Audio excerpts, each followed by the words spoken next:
The biblical information concerning the Book of Life leads us to several important conclusions.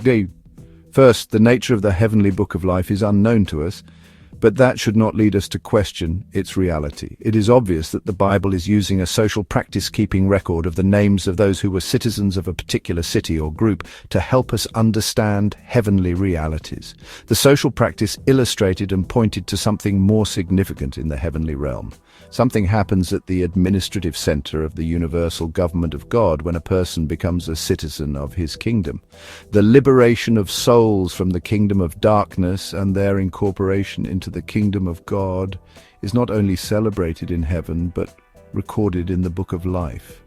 Second, the reality of the Book of Life underscores for the people of God the fact that those who belong to Christ are already members of the heavenly city of the kingdom of God. Their names are already written in the heavenly ledger, and they are considered to be citizens of that kingdom with all the privileges, prerogatives, and responsibilities that it entails. The certainty of their heavenly citizenship is so unquestionable that Jesus encourages them to rejoice because their names are already in the Book of Life. The certainty of that act is also emphasized by insisting that it is God himself who writes the names in the book, and that this takes place in heaven, out of the reach of human envy and evil powers.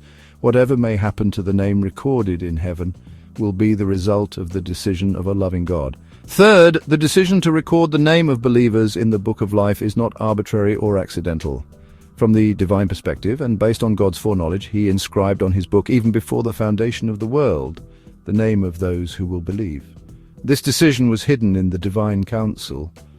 What that means is that writing the names of believers in the Book of Life was not a divine afterthought, but part of the divine intention even before they actually and willingly decided to be members of the city of God. Divine foreknowledge and human freedom do not cancel out each other. Fourth, it is possible for the name of a person to be removed from the heavenly Book of Life. This is obviously based on the fact that God respects human freedom.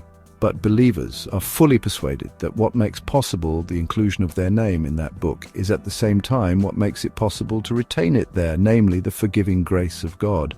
The names recorded there are those of repentant sinners, and as long as they persevere in faith, retaining a spirit of dependence and submission to God through Christ's atoning work, their names will not be blotted out during the judgment. They are indeed citizens of the heavenly kingdom. See the full video for more details. Subscribe, like and share.